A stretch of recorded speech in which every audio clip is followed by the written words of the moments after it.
Hello, this is February Boy with another message for you. Please subscribe and like my video. Today I'm going to talk about something that's dear to me, I guess, since I've been suffering with it for many years. It's called anxiety. First of all, I'm going to give you the definition of the anxiety, what the medical profession says.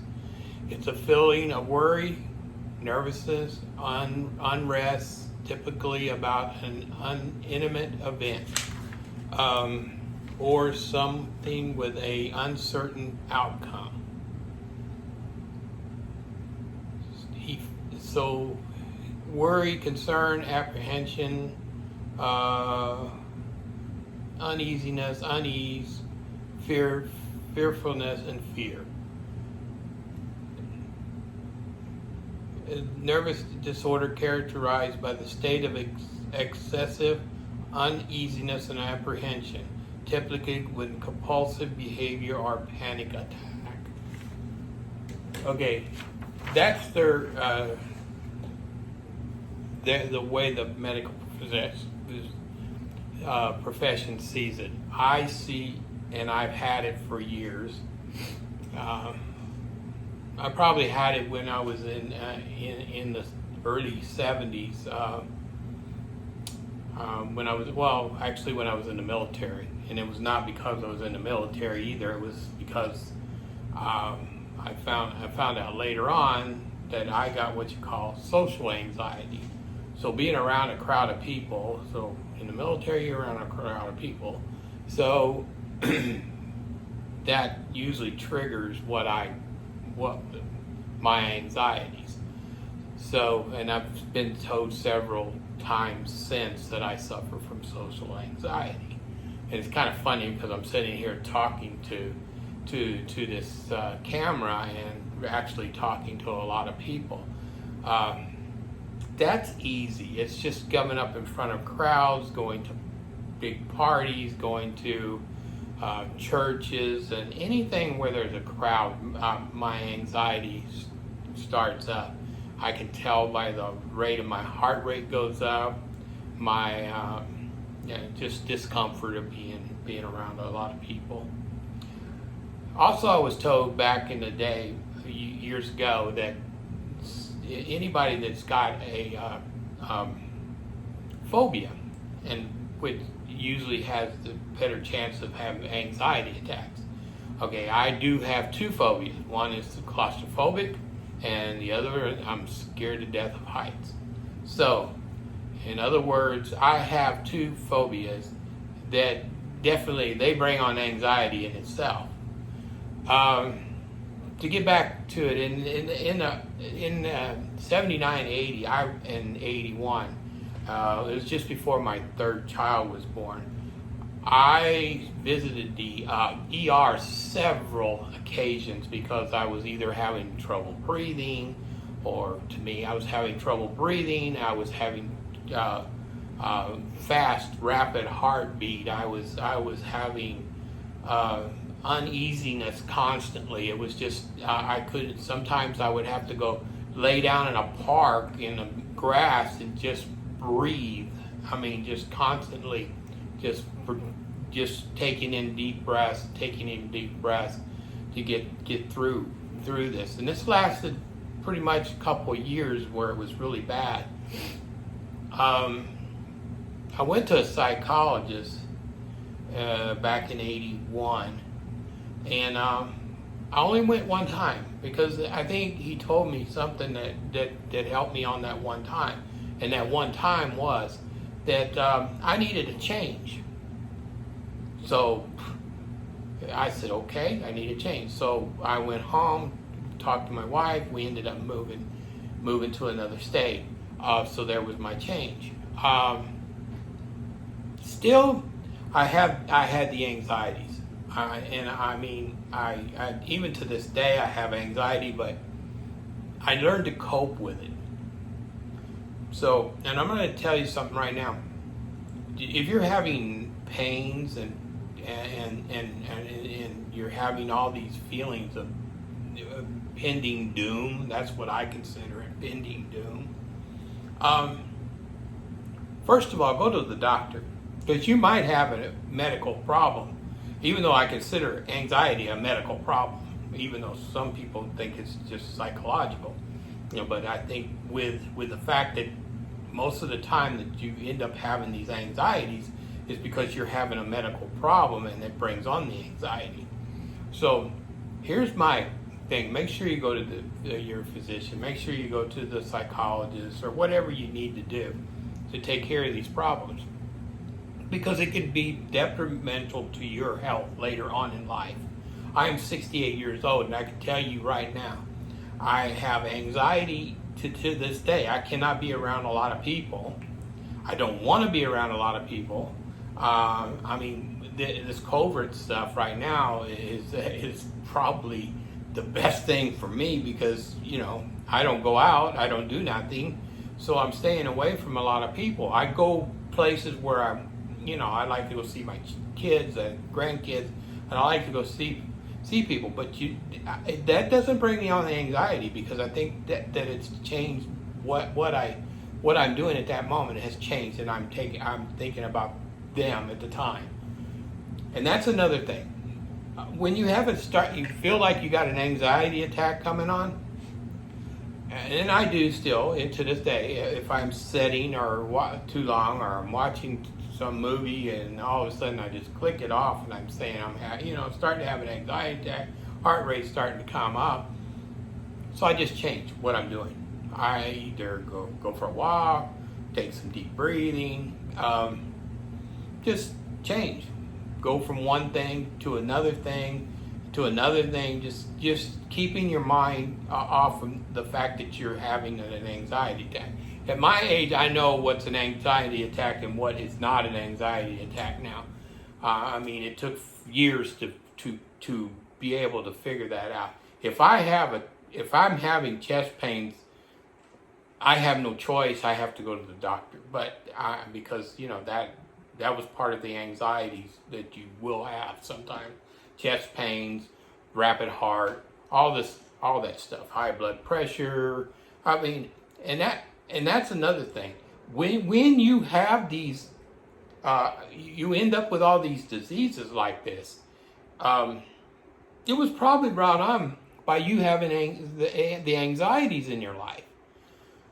So now you end up with the real stuff. You got the heart disease. You got the high blood pressure. You got everything that was probably caused by your anxieties, because you were not able to cope with it. So you need to learn to cope with the anxieties. Keep yourself busy. Change what you're doing. Don't keep doing the same thing every day. Quit being you got to get the fear of doom out of your head, because no matter what we do, we're all going to die one day. So you can't let that fear of dying take over your body. And mentally, anxiety will take over your body. Physically, it will take over your body. So I am just giving you my view on it. I am not a doctor. I'm just a 68-year-old man that's lived a long life, been through a lot of that stuff, so I understand it. And sometimes when people say they have anxiety, and I just tell them, you got to change what you're doing, because that anxiety is coming from the fact that you're doing the same thing constantly. You got to make changes. And right now I'm making changes because I'm doing these videos. I'm doing videos now just to make a change in my life, because I can't go outside, I can't do this, I can't go there, I can't go here, and it's by choice. But I want to stay around a little bit longer if I can help it. So I don't want to go out there and get a COVID just because everybody else said, well, you go do what you want. Yeah, I can, but I choose not to. That's my opinion. But again, anxiety to me is a disease. and it's medically. I mean, you're depending doom. Everything that you get with it, it's just constant. It will drive you up the wall if you don't get control of it. Like I said, nowadays I have pretty much controlled it. I don't. I mean, even with the diagnosis and stuff that I've gotten lately, it did not bring on anxiety. It's funny. It's kind of strange, but it didn't. It did not bother me. I mean, that part did not bring my anxiety up. I think now it's just me getting restless, and sometimes I'll get the anxiety. Sometimes because I live alone and I don't talk to people as much. So I mean, and like I said, I'm so social anxiety. I don't want to talk to a lot of people, but I don't mind talking to some people. I mean, at one time, I don't need a lot of people around me. I just can't do that. I just don't like it. That's why I don't go to church. That's what anymore, because I try it, and then you know, a lot of people, being a lot of people around me, it'll drive you nuts. I just hope and I pray for everybody out there. I mean, it's a terrible thing to have, is anxiety. And anything you can do. It's if you can make changes in your life, just anything. Just make those changes to help you feel better, because sooner or later, the older you get, some of them fears are going to come true because of the fact that you have ruined your body because of all the anxieties you had. You have give yourself the high blood pressure. You've given yourself the heart problems. I mean, it's just the way it works, and it's a shame. It's a terrible, terrible thing to have to go through in life. So, and I went through it. I've known a lot of people that went through it. I've known people that actually was going through it for many, many, many years, and they would go to the doctor and tell people that they were having all these problems, and they would just write it off as anxiety. Back in the day, most things they would write off as anxiety, and it ended up that this person actually had some health issues that should have been taken care of back then. So you can't write off every anxiety attack as a anxiety attack alone. You could be having a medical problem. So be careful. Go to your doctor if you think you're having. Who cares if they tell you it's just anxiety? Who cares if they say, well, there's nothing really wrong with you? The fact is, you need to go have it checked. I would rather go to the doctor to this day. Here's my opinion about going to doctors right now. If I go to the doctor and they tell me I got a disease, I'm kind of relieved, because it wasn't in my head. Because of the fact that I've had anxiety all my life. They tell me I got something, I feel better. And it's kind of strange, but that's the way it works. I feel better. So I don't get all stressed out about the disease. It doesn't bother me because there's nothing I can do about it. It's like a doctor told me one time when I got diabetes. He said that you can go home and beat your head against the wall all you want.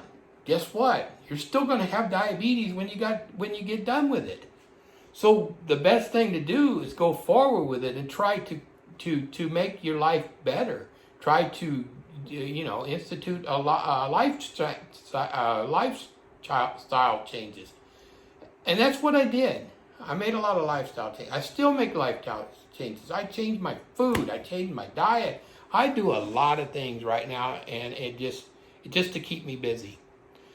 And I mean, I just feel sorry for people that has to go through the anxiety. Anxiety is the worst. And because you don't know if you're really sick, or you don't know that you're having an anxiety attack. And like I said, I've been diagnosed by 3 different people, for 2 psychiatrists and one regular doctor that told me that I have social anxiety, which I could have told him that because I've always been afraid to be around crowds. So by all means,